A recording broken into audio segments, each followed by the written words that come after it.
ನಮಸ್ಕಾರ, ನೋಡ್ತಾ ಇದ್ದೀರಾ ನ್ಯೂಸ್ ಫಸ್ಟ್ ಬೆಂಗಳೂರು ಫಸ್ಟ್ಗೆ ಸ್ವಾಗತ. ನಾನು ಪ್ರೀತಿ ಆಕಾಶ್. ಮೊದಲಿಗೆ ಈ ದಿನದ ಟಾಪ್ ಹೆಡ್ಲೈನ್ಸ್.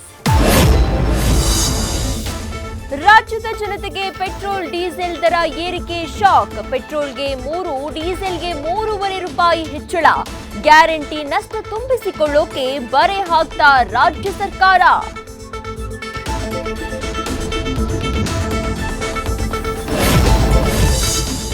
ರೇಣುಕಾ ಕೊಲೆ ಕೇಸ್ನಲ್ಲಿ ದಾಸ ಟೀಮ್ಗೆ ಗೇನ್ ಶಾಕ್. ದರ್ಶನ್, ಪವಿತ್ರ ಸೇರಿ ಗ್ಯಾಂಗ್ನ 13 ಮಂದಿಗೆ 5 ದಿನ ಪೊಲೀಸ್ ಕಸ್ಟಡಿ.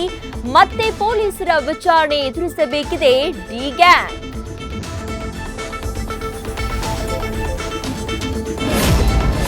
ಕಂಬಿ ಹಿಂದೆ ಹೋಗ್ತಿದ್ದಂತೆ ನಟ ದರ್ಶನ್ಗೆ ತಪ್ಪಿನ ಅರಿವು. ವಿಚಾರಣೆ ವೇಳೆ ಚಾಲೆಂಜಿಂಗ್ ಸ್ಟಾರ್ನ ಪಶ್ಚಾತ್ತಾಪದ ಮಾತು. ಕೇಸ್ ಸ್ಟ್ರಾಂಗ್ ಆಗುತ್ತಲೇ ನಟನಿಗೆ ಆತಂಕ ಹೆಚ್ಚಾಯ್ತಾ?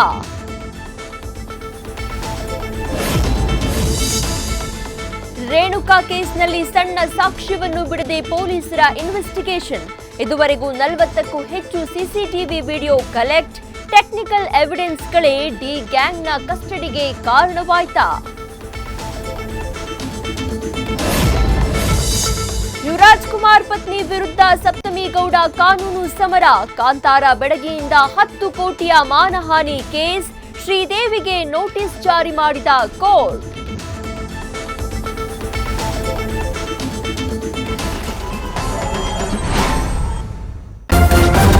ನ್ಯೂಸ್ ಫಸ್ಟ್ ನಿರ್ಭೀತಿಯಿಂದ ನಿಮ್ಮ ಪರವಾಗಿ.